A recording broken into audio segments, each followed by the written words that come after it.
नमस्कार दोस्तों, आज का खुलासा न्यूज में आपका स्वागत है। मैं हूं आपके साथ नदीम अहमद और आज की सबसे बड़ी खबर हम आपको बता दें कि राष्ट्रीय लोकदल के अध्यक्ष और पूर्व केंद्रीय मंत्री रहे चौधरी अजीत सिंह का कोरोना संक्रमण के चलते निधन हो गया है। उनको 2-3 दिन पहले दिल्ली के हॉस्पिटल में उपचार के लिए भर्ती कराया गया था, जहां आज सवेरे उनका उपचार के दौरान निधन हो गया। उनके निधन की सूचना जैसे ही उनके समर्थकों को हुई तो उनमें शोक की लहर दौड़ गई। आपको बता दें कि चौधरी अजीत सिंह किसान नेता थे, जिन्होंने किसानों को लेकर अनेकों लड़ाइयाँ लड़ी। हमेशा वे किसान हितों की लड़ाई लड़ने के लिए जाते थे। शामली में और आसपास क्षेत्रों में उनके निधन की सूचना फैलने के साथ ही लोगों में शोक की लहर दौड़ गई। कई लोग दिल्ली के लिए रवाना हुए ताकि उनके अंतिम दर्शन कर सके, लेकिन कोरोना संक्रमण को देखते हुए परिजनों द्वारा और शासन द्वारा गाइडलाइन जारी की गई थी कि वे घर पर ही रहकर अपनी शोक संवेदनाएं व्यक्त करें और भगवान से दिवंगत आत्मा को शांति प्रदान किए जाने की प्रार्थना करें। शामली के राष्ट्रीय लोकदल कार्यालय की बात करें तो यहाँ जैसे ही चौधरी अजीत सिंह के निधन की सूचना हुई तो कई कार्यकर्ता दहाड़ मारते हुए रोते नजर आए। कार्यालय बंद कर दिया गया। समाजवादी पार्टी के कार्यकर्ताओं ने भी 2 मिनट का मौन धारण कर उनको अपनी श्रद्धांजलि अर्पित की और भगवान से दिवंगत आत्मा को शांति प्रदान किए जाने की प्रार्थना की। राष्ट्रीय लोकदल के जिला अध्यक्ष योगेंद्र सिंह चेयरमैन ने कहा कि चौधरी साहब के जाने से पार्टी को बहुत बड़ी क्षति हुई है। उन्होंने पार्टी को मजबूत बनाने में अपनी अहम भूमिका निभाई थी और उन्हीं के द्वारा ये पार्टी संचालित की जा रही थी। चौधरी अजीत सिंह के जाने से कार्यकर्ता टूट गए हैं, लेकिन भगवान से प्रार्थना करते हैं कि दिवंगत आत्मा को शांति प्रदान करे और अपने श्री चरणों में स्थान दे। इस अवसर पर समाजवादी पार्टी के जिला अध्यक्ष अशोक चौधरी ने भी अपनी संवेदनाएं व्यक्त की। इसके अलावा अशरफ अली खान, वाजिद अली, अनवर चौधरी, ऋषिराज रज्जड़, पप्पू मेडिकल, रजनीश कोहली सहित सभी लोगों ने अपनी श्रद्धांजलि अर्पित की है। आज चौधरी अजीत सिंह जी हमें छोड़कर चले गए। चौधरी अजीत सिंह जी का जाना इस देश के किसान के लिए, इस देश के मजदूर के लिए बहुत बड़ी क्षति है। उन्होंने जीवन भर किसान और मजदूर के लिए आवाज़ उठाई है। मैं उनको श्रद्धांजलि अर्पित करता हूँ।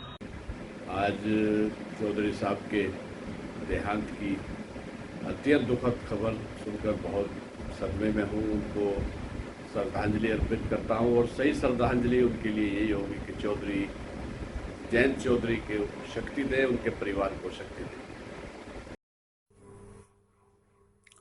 हम सबके प्रिय नेता, देश भर में किसानों, गरीबों, मजदूरों एवं वंचितों की एकमात्र आवाज़, राष्ट्रीय लोकदल के राष्ट्रीय अध्यक्ष, पूर्व कैबिनेट मंत्री भारत सरकार माननीय चौधरी अजीत सिंह जी आज हम सबको रोता बिलखता छोड़ते हुए लोग को गमन कर गए, जिसके कारण आज संपूर्ण किसान बिरादरी और मजदूर अपने को अनाथ महसूस कर रही है।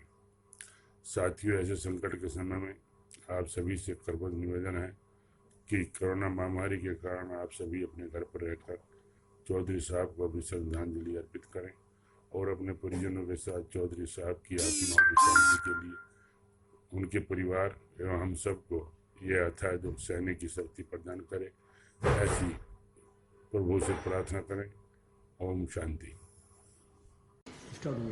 चौधरी साहब का आज कोरोना की वजह से निधन हो जाना इस किसान राजनीति के लिए तथा पश्चिमी उत्तर प्रदेश के किसानों के लिए एक बड़ा दुख है। वो अकेले ऐसे नेता थे जिन्हें किसान नेता के से ज़्यादा अभिभावक मानते थे। उनके निवास पे शायद ही कभी कोई पहरेदारी रही हो। वहाँ पे जाके सब किसान अपने आप को घर में बैठा हुआ महसूस करते थे। उनके जाने से एक बहुत लंबा यहाँ पे एक रिक्त स्थान होगा जिसकी पूर्ति कर पाना मुश्किल होगा। हम सभी आज उन्हें अपनी सम्मानपूर्वक श्रद्धांजलि अर्पित करते हैं। और देश के पूर्व प्रधानमंत्री चौधरी चरण सिंह के पुत्र चौधरी अजीत सिंह आरएलडी के राष्ट्रीय अध्यक्ष का आज गुरुग्राम में प्राइवेट हॉस्पिटल में निधन हो गया। वो करीब 2 हफ्ते से कोरोना पॉजिटिव थे। 1984 में चौधरी अजीत सिंह पहली बार किसानों के प्रिय नेता लोकसभा चुनाव बागपत से विजयी घोषित हुए और उन्होंने लंबे समय तक किसानों के बीच रहकर उनकी समस्याओं, मजदूरों की समस्याओं का केंद्रीय मंत्रिमंडल में रहते हुए समाधान किया और वो आज हमारे बीच नहीं रहे। यह समाजवादी पार्टी, राष्ट्रीय लोकदल के लिए बहुत और किसानों के लिए दुखद घटना है। हम सब इस घटना से बहुत आहत हैं। भगवान उनकी आत्मा को शांति दे। और इन्हीं खबरों के साथ समाचार बुलेटिन यही समाप्त है। विजय जय, नमस्कार।